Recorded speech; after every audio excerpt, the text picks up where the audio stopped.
Good morning, GP. How are we? Hope you're well. Hope your day finds you well. Hope your family's well. Hope you're doing well in all your classes. We all got the information that we were anticipating getting, but just hearing it kind of, it sunk in a little bit more solemnly than I think some of us were anticipating as far as the end of the year. End of the semester, not returning to the actual school building. We will be finishing our semester online.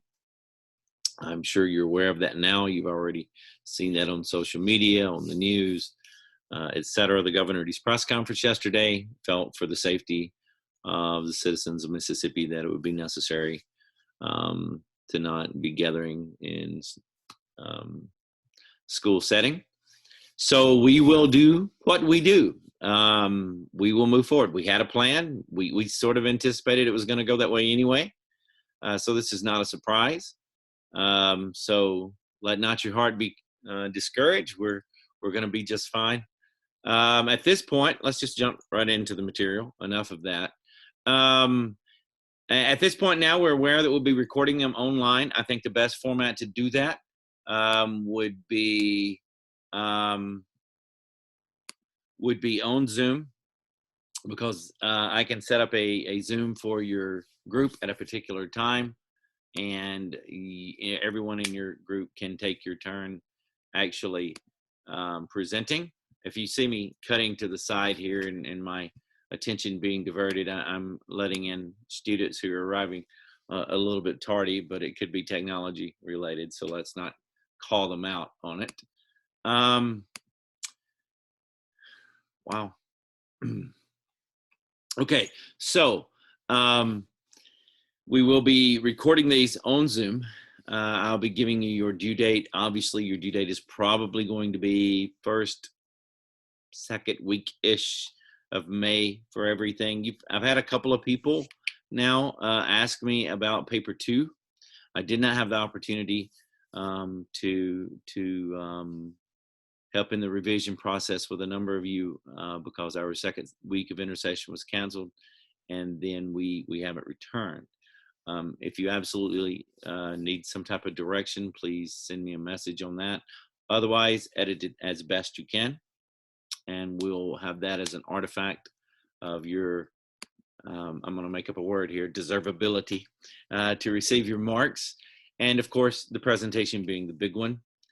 Still, I'm not noticing a lot of numbers on the downloading of the transcripts plural from Canvas on the past examples. So what I want to do is I want to share my screen and show you where they are in case you're saying you know where they are, but you know, maybe just a little bit too anxious to let me know that you don't this late in the year. That's okay. Not everyone deals with Canvas as often as they probably should, even though it's our online platform. So I want to walk you through that. At this point, you have 2 days now to finish the rough draft. We really do need to knock out that rough draft. We need to start making this one a priority, because now we know what direction we're headed in, right? So we can address that because we have to get it finalized. So you need your transcript and I have assignments up, as you have probably already noticed on Active Student Canvas, for your rough draft transcript and your rough draft PowerPoint. Now, if you have attachments to the PowerPoint, we may have some issue getting that file size uploaded. You may have to have video links on the PowerPoint that you actually submit on your rough draft, so that we can actually have the file space necessary for you to be able to submit it. We will have some type of revision process, perhaps maybe peer review situation to make sure that everyone's grammar is on point, and then we'll begin the process of creating our final draft for both the PowerPoint and the transcript. And then we'll schedule your group's presentation time. Now, I really, really want to weigh for those, because guys, GPA matters. GPA matters. You know it does. And typically 4 to 9 weeks is an opportunity for a lot of students to maybe rehabilitate a prior 9 weeks grade. If that is something that needs to be done, again, this is a process since we returned from Christmas break. And I don't know the academic value of going back at this point and redoing some of those early assignments with your group that you might have a 0 for the third 9 weeks, or a low grade for, or didn't participate in, or didn't get something turned in at some point. If there are zeros there that you would like to address, I will create, as I mentioned on Monday, a structure of attendance for other groups' presentations. You will be required to watch your group's presentation. You're still going to have to write reflective paper. Remember, that's not a research paper. It doesn't require a table of contents. I'll get into it after the presentations, okay? So really briefly, I want to share my screen with you and let you see on Canvas.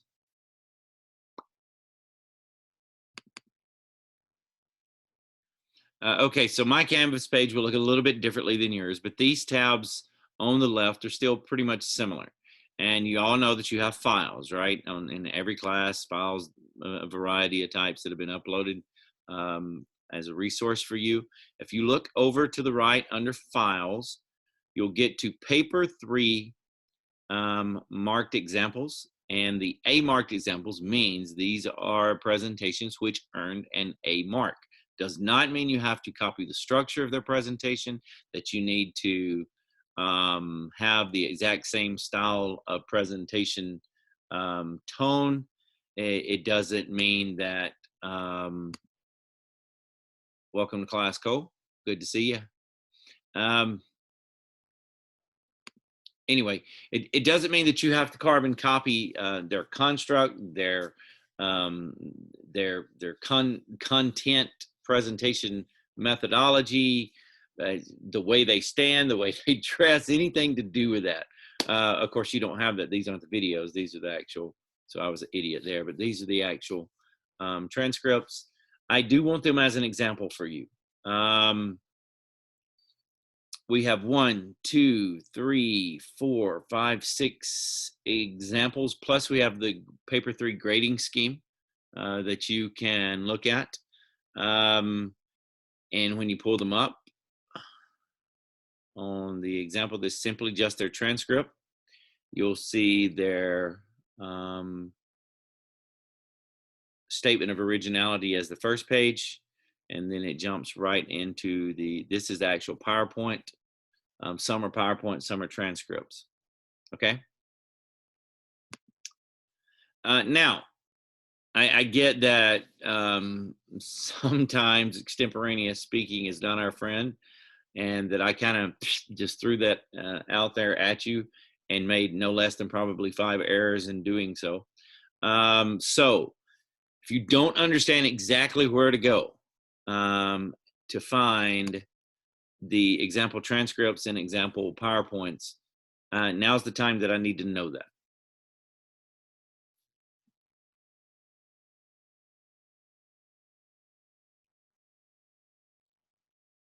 Hopefully you'll utilize that, because again, it's a very discouraging number of students who have actually downloaded the examples, the student examples. These are real world marked examples that have went through the process, okay?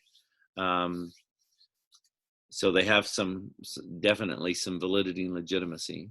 Jordan, you mind if we address the question with the class, or would you like to do that after we finish class? Okay, if you wouldn't mind unmuting your mic for me. Didn't you say we could use music or something like that as our visual aid? Well, we're using our terms wrongly, I think. Maybe I've miscommunicated it in some capacity. Not being in class and being able to actually see comprehension on faces makes some things difficult. By visual aid, are you referring to like the audience interactive part? Okay. I guess so. everyone has to have a multimedia presentation. All right. And the easiest way to do that is with PowerPoint, obviously. Right. So everyone has to have an accompanying PowerPoint with what they're saying. It can be slides that highlight something, that a little section of your transcript, like a chart or a graph, that shows exactly what it is you're talking about when you're framing an issue. Or it can be a picture of an individual that's faced some crisis or a situation of flooding or tsunami or starvation or whatever it is you're referring to as you're speaking. It can be literal bullet points of what you're saying. It can be maps, photographs, political cartoons. It can be creative. It can be straightforward. It can be scientific, and just in some way augments or displays or reflects or is a secondary mode, maybe, of presenting what you're actually saying. It doesn't have to present what you're saying, but some people are comfortable with that and they want pictures and graphs and bullet points that actually reflect exactly what they're saying, because it keeps them, on task when they're actually giving the presentation. Other people will show examples of things and have statistics that transition into a point they're making. And now, as far as your actual audience interactive part, the creativity that goes into the presentation, multiple people have used music in the past. By multiple, I can think of three. And they've used it quite effectively, actually, to make a point, to highlight some particular element of societal ill.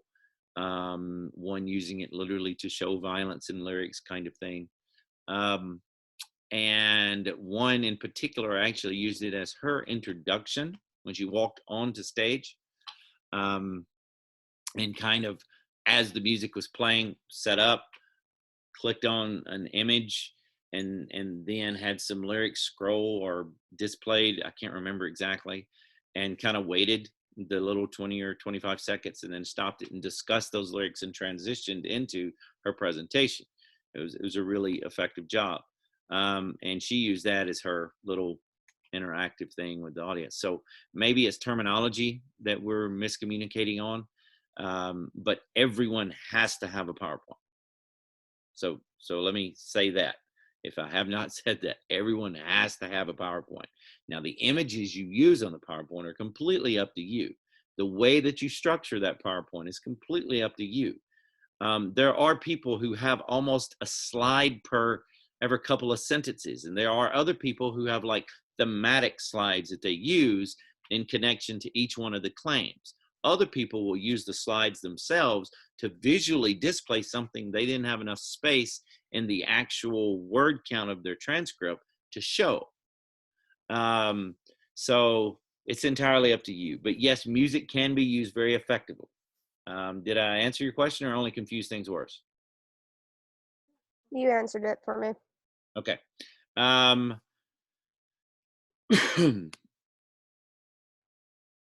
Eli, you do not have to have a video in your PowerPoint. Absolutely not.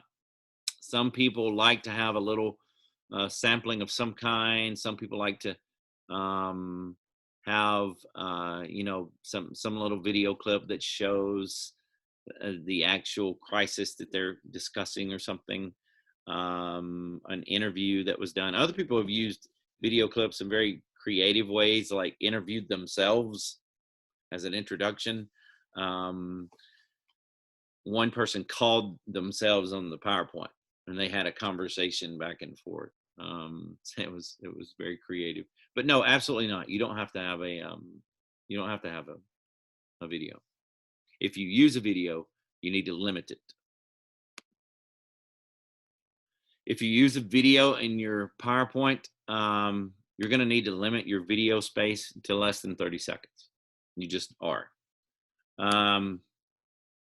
So, guys, Frank, Clay, you guys are having some difficulty staying online there. It's kind of booting you off. If you guys have AT&T,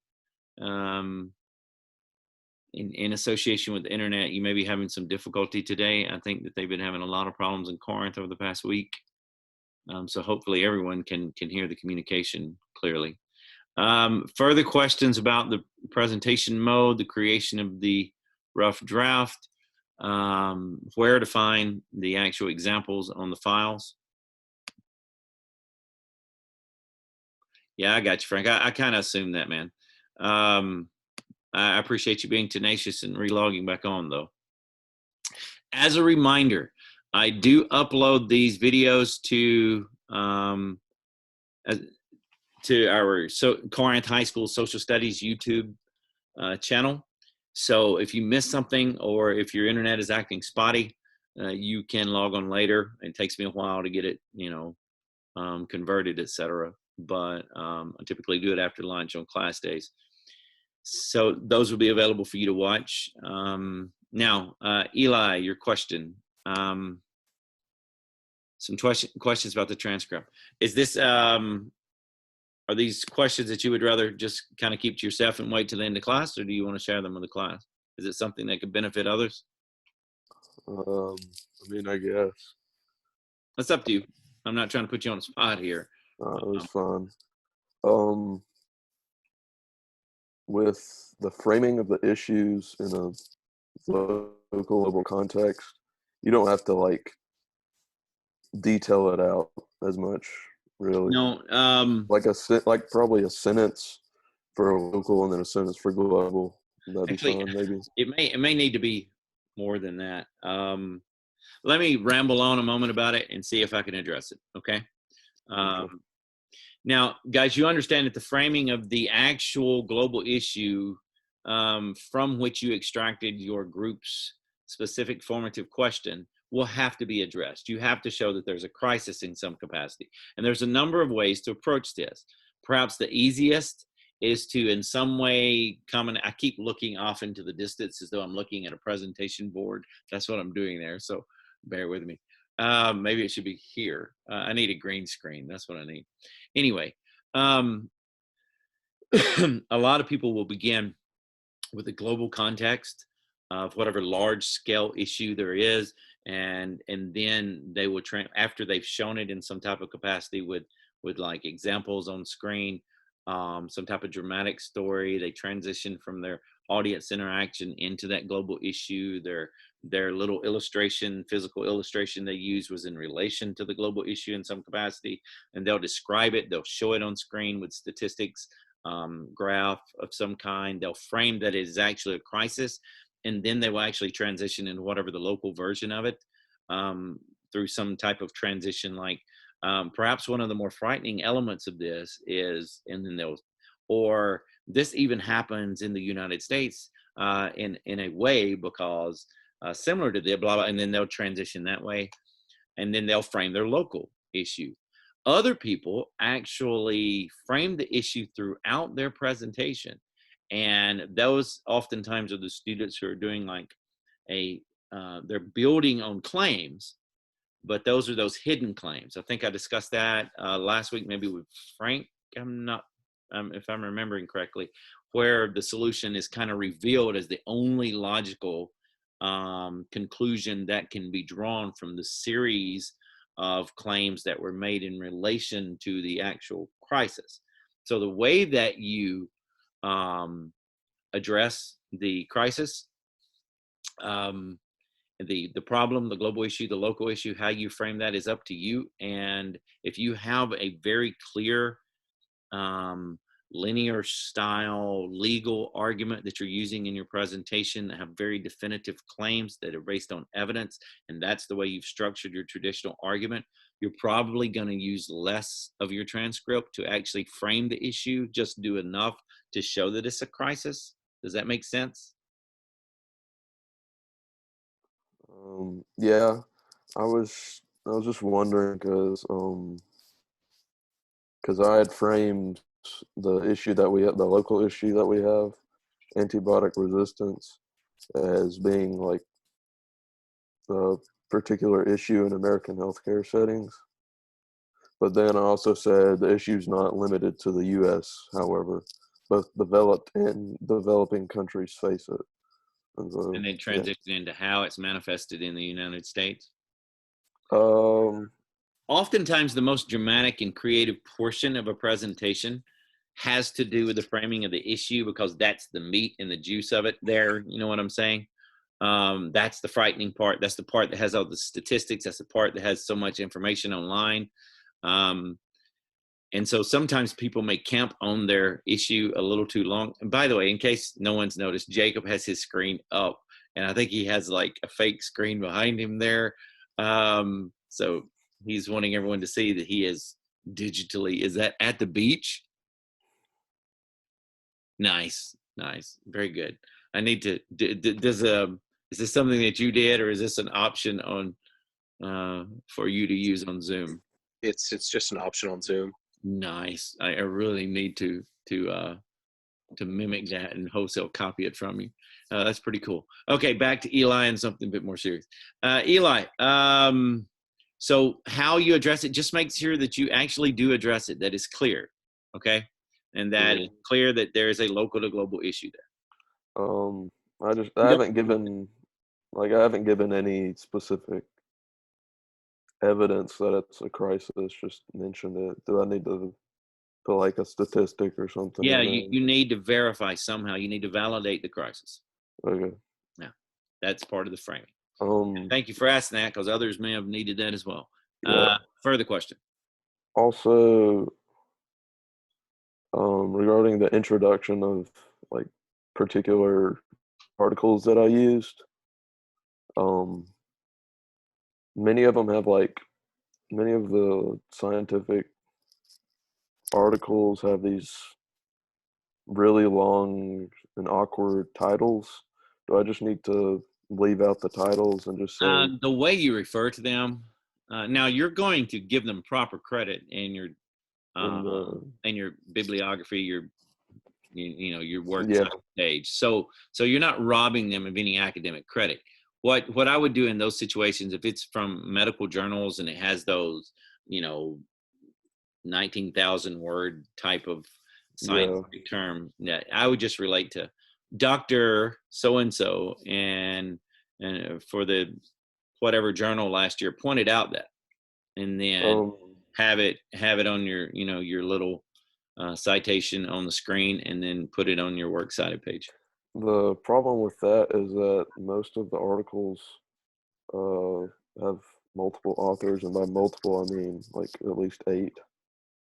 So here's some terms you could say: consortium, committee, collective opinion, one study showed, an article in so-and-so journal, one team of doctors. You see what you do there? Mm-hmm. Yeah. But I get it. That would make it cumbersome. And it would really clog up the old word count, Yeah. Well, I'm good on word count as of right now. Okay. Good deal. Right. Okay. Who else has a question? Somebody has a question. So, like, in terms of the time, like, I know there's a maximum of 8 minutes, but is there any, like, delineation in marks between 6.5 minutes versus 7 minutes versus Inevitably, 7 minutes and 45 seconds? Guys, what I'm about to tell you is just my own personal experience for years of doing this. It's not a hard and fast rule. There are no time limits. I have had a couple of students over the years who did 4-minute presentations and got really high marks. Okay. But for the most part, across the board, when people drop below that 6-minute mark, it's almost exactly related to a drop in marks. You follow what I'm saying? Because something went awry there. There was some type of logic not used that wasn't. Because if you truly frame your issue, if you truly have a local to global connection and show that, and you truly relate to a presentation and you make it interactive in some capacity, and you actually have a legitimate academic academic argument that has, 3 legitimate claims, which are all evidence-based, and they all logically lead to a conclusion, which is evidence-based, which addresses the question, then I don't know how you could stay under that, if that makes sense. What I've always done in the past, and I haven't discussed this with you guys yet, is as far as my grade for the class on what you're doing, I would always cut it off at 7 minutes for my grade for the class. That's where I started penalizing your grade, your presentation grade in my class. That's where I started dropping the grade as it dropped below 7 minutes or went over 8 minutes. Remember that they typically don't mark anything beyond the 8-minute time period. So Jacob, where are you now? I'm just in a classroom. Ah, nice. I couldn't see it on the tiny little. Hang on a minute. Ah, classroom. Nice. Yeah, I see it now. I had to enlarge it. Okay, further question. Wait, Frank, did that address your question? It did. So we need to make ours for your class above 7 minutes. Yeah, that was always the goal. But again, guys, 6.5 minutes of quality content is always better than 7.5 minutes of fluff. You know, just completely saying the same thing over and over, being repetitive, repeating yourself, not doing anything right. See, you're already tired of it, aren't you? So can you imagine that for 7.5 minutes? Guys, there have been some really sneaky ways that people have stretched that 7 minutes in the past. There have been people who brought bottled water on stage, and I hand to God, every 4 seconds, they'd cough and they'd wait, sometimes even holding up a finger and like, wait just a minute. And they would drink from their water. And each time put the cap back on and set it down and then continue talking. Now that's a bit absurd. I'm not so concerned with that. I'm just telling you that over the years, I have noticed as far as marks are concerned that there is a significant drop off in marks for students, for candidates who hit less than that 6 minute mark, basically because the content will not have been there, rather than a grader saying, oh, they only did 6 minutes. Remember, the only time limit that's on this is a maximum. You can't go beyond 8 minutes. So I don't know yet. I haven't given you guys any standard yet for that. That's what I've done in the past. All right. Further questions?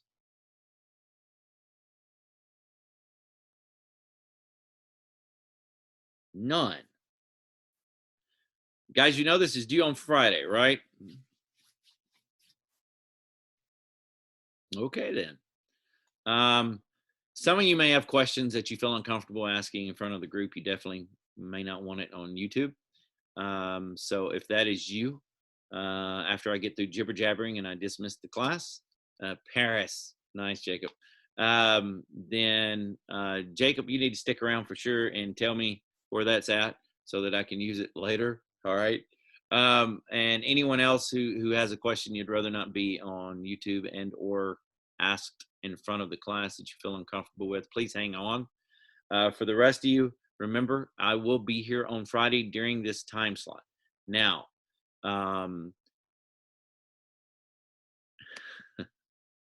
nice. Now, if you have questions on Friday, like if this process of writing this revealed some significant issues for you, then maybe you will need to hang out a little bit on Friday on Zoom and ask those questions. For everyone else, you know, there won't be a meeting on Friday, but the Zoom will be there, and I'll put it on the announcement for the math class. The next time we see each other will be on Monday. All right. If there are no further questions for the class, guys, stay safe. Stay safe. If you have a mask, wear them when you go out.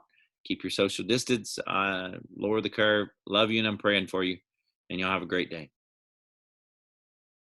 I'm stopping the recording now.